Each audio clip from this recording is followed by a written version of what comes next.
So what do we have next? We have all the analyst professionals. You can see a very wonderful picture here on the left. You see somebody's looking through some charts and some nice graphs on his laptop. That's what typical data analysts are meant to do, to tease out insights from data. So data analysts should know how to transform data, not at the level of a data engineer, of course, but at least you should have the basic to intermediate sense of doing data transformation. Because sometimes if you're working for a relatively smaller organization or for a service-based organization where you may not have a separate data engineering team, that's where you as a data analyst might have to carry out a lot of data modeling, cleansing, and transformation tasks. All right.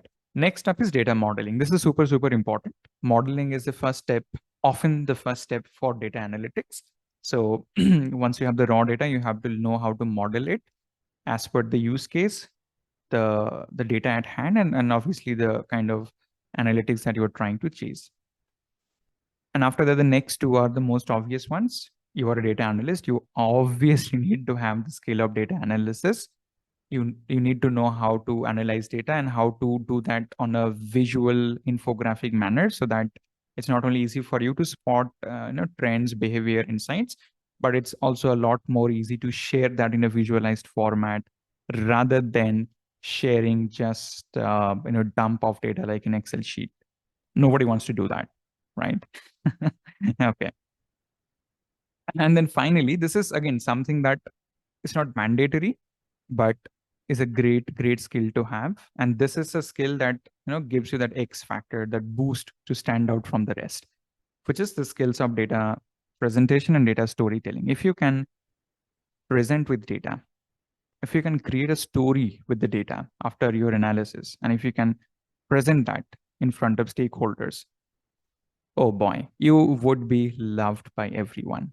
Trust me, I have been there, I have done it, and it feels amazing when you walk into the boardroom, which is full of audiences, and there are executives level folks are there, your customers are there, and you connect your laptop to the projector and you put a data story, right? You're telling a story with data, with some awesome visualizations and reports. Trust me, it really makes you feel like a rock star, right? And by the time you come out of the room, you keep hearing about you. People are praising you. You hear some round of applauses for you. And people are coming out and telling you, hey, man, you were awesome. Bro, how do you do that? Let's go for a smoke with you and all that. So you really feel like a hero. Okay. So this is one skill I personally have benefited a lot from, and I would vouch for it if you're trying to be a data analyst or a business analyst. All right. Now, talking about the technical skills, you need to be good at Excel. When I say good, you need to be really good. There are some specific areas of Excel where you need to be better than the other ones, but you can reach out to me to learn more about it. Then you need to learn one data visualization tool, or these are called the visual analytics tool. And there are quite a few in the market. The most popular ones are Power BI, Tableau, and Google Data Studio, or I think they renamed that to Looker Data Studio. Okay. And then in terms of programming, you need to learn SQL, which is the most fundamental language of doing anything with data, right? Now, you do not need SQL skills like a data engineer because you're not going to build things from scratch, but you should have the basic SQL skills to query data from database. But it should definitely be more than a normal business user. I'm a product manager. I have basic SQL skills. I can go and I can pull data from tables, and I can do certain ad hoc analysis for my hypothesis and framing a problem and all that. But as a data analyst, you need more than that. You need to be able to pull multiple data together from different tables, from different schema, and write some of the relatively complex queries according to the requirement. But if you're a beginner's level data analyst, it may not be necessary. But as you continue to grow along in your career, you would be expected to have intermediate level SQL skills. All right. You also need to know Python. It's again not mandatory. I have seen a lot of data analysts who never have to work on Python because those areas are typically taken care by data scientists or data engineers. But there can be, depending on companies, there can be use cases and requirements where you have to do some kind of data manipulation on Python. Or let's say if you're part of a startup where they do not have a data visualization tool because they are obviously running on a very limited budget. In that case, they are fully reliant on Python or maybe R. I have not put R here, but it's kind of an alternative of Python.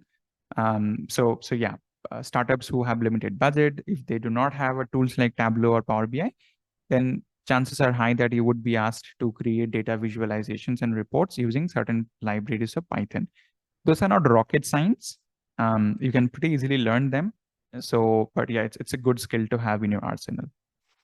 And finally, this is the most underrated skill for data analysts, but I highly recommend you should have it. It's called the data literacy skills. I have already covered about it in the past lecture. So you can go back and listen to that if you need a refresher, but this is going to be super, super important for you to become a very successful data analytics professional, right? Because if you have data literacy, then instead of simply delivering reports to the business, you will be able to ask more questions. You will be able to offer more assistance by understanding the business context and being more innovative with your critical thinking, with your ideas. And at the end of the day, instead of just delivering a report that the product manager or maybe the marketing manager is asking for, you would be able to share some recommendation as well. That, hey, here's a report that you asked for, but these are the additional things that I have done based on my intuition, based on my understanding of the business, based on the context.